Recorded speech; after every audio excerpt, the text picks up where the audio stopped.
Alô bonitão, alô bonitona, eu sou o professor Lúcio Brandão, aqui de Geografia do Agora de Cert, e hoje nós vamos conversar com o professor Caio César, que é professor de História e de Filosofia do perfil do Instagram, Histórias Unidas. Vale a pena você dar uma olhadinha lá que ele tem material maravilhoso e hoje ele vai conversar com a gente nessa pílula sobre neoliberalismo. Confere aí. Fala aí pessoal, tudo bem? Bom dia, boa tarde, boa noite. Bom, hoje a gente vai falar aqui um pouco sobre o neoliberalismo, tá?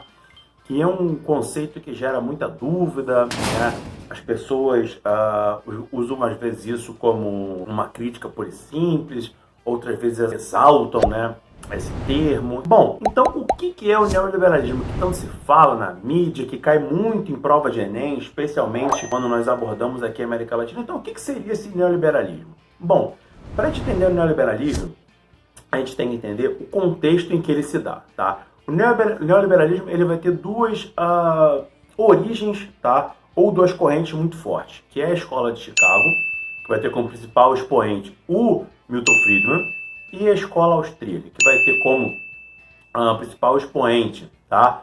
O Friedrich von Hayek e o Ludwig von Mises. Esses três são os grandes teóricos ali do neoliberalismo. Bom, o que seria esse neoliberalismo, tá? É como se fosse uma reflexão do liberalismo clássico, o liberalismo laissez-faire, tá? Lá ainda do século XVIII, revigorado ainda, no século XIX e tal. Tanto que a escola austríaca do final do século XIX e a escola de Chicago já é do século XX, tá? Então, essas duas correntes propagavam uma maior liberdade comercial, tá? Diziam que os erros, tá? A escola de Chicago especialmente vai falar sobre a crise de 29 e a escola austríaca sobre a crise de 1873, vão dizer que essas crises, na verdade, elas não tiveram como fundamento uma total liberdade do capital. Elas tiveram como fundamento problemas estruturais, problemas de dinâmica econômica. Não foi a liberdade econômica que propiciou essas crises. Então, essa corrente econômica ela vai pregoar maior liberdade comercial, menor taxação, por outro lado, uma menor ingerência do Estado da economia, o tão famoso aí Estado mínimo, tá? E por que se começa a discutir de novo isso, especialmente década de 60, ganha mais força na década de 70, na década de 80 já sendo aplicado? Porque a gente estava falando de um momento no pós-guerra, na qual o chamado modelo escandinavo, tá, de Estado, que é um Estado que utilizava ali bastante dos conceitos do keynesianismo, tá? Que é uma outra corrente econômica bastante divergente, que fala sobre uma maior participação do Estado da economia, Estado como grande captador do desenvolvimento, que vai ser desenvolvida como resposta à crise 29 com o New Deal dos Estados Unidos, tá? Inaugurando ali o chamado Welfare State, ou Estado de Bem-Estar Social.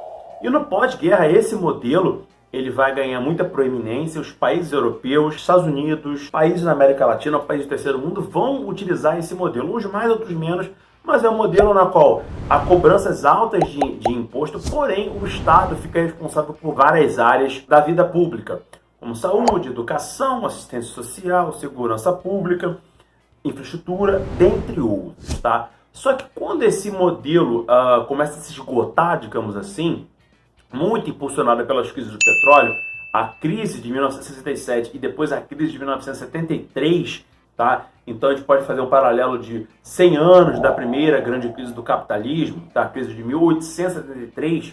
Então é importante fazer esses paralelos para você que está estudando aí. Então, quando esse modelo se esgota, começa ali a haver uma releitura de que seria necessário reforma nesse sistema para garantir que esse sistema continuasse a funcionar. Então, digamos que o grande laboratório do neoliberalismo será justamente o Chile. O Chile vai embarcar numa ditadura pelo general Augusto Pinochet, e o Chile será o grande laboratório do neoliberalismo. E por que o Chile?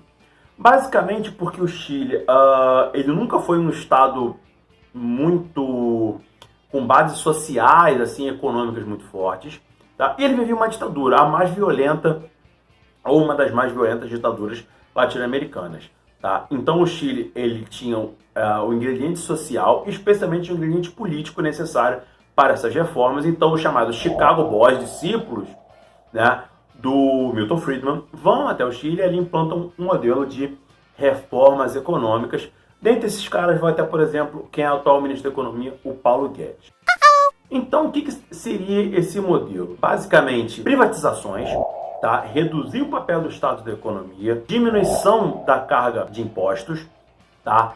Ou seja, diminuir a participação do Estado na economia, diminuir o investimento no social, controle de gastos ou teto de gastos, tá? Então é basicamente, ao mesmo tempo que se aumenta a liberdade econômica e o menor papel do Estado na economia, se diminui o papel do Estado em outras áreas. Então há um controle menor do Estado na área econômica. E o Chile vai ser esse grande laboratório, digamos assim, do neoliberalismo, mais 3 governantes vão ficar conhecidos em âmbito europeu por essas reformas neoliberais, que vão ser eles: a Margaret Thatcher, no Reino Unido, o Helmut Kohl, na Alemanha Ocidental, e o Ronald Reagan,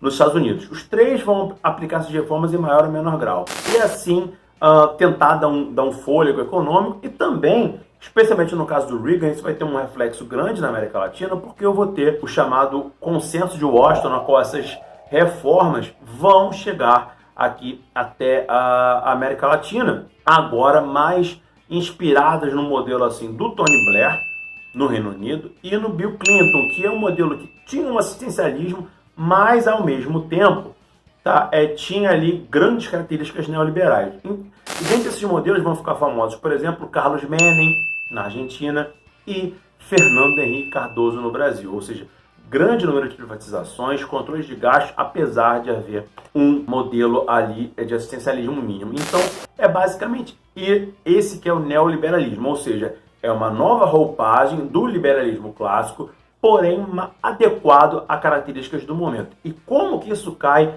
nas provas de vestibular, especialmente a UERJ? Fazendo essa adequação entre o neoliberalismo e as reformas, tá? E privatizações e controle de gastos aqui na América Latina. Então fica atento quando se faz essa analogia, especialmente ligando ali, no caso do Chile, um governo autoritário, e no Brasil e na Argentina, especialmente no caso brasileiro, a questão das privatizações em especial. Beleza, galera? Então é isso, valeu, um grande abraço.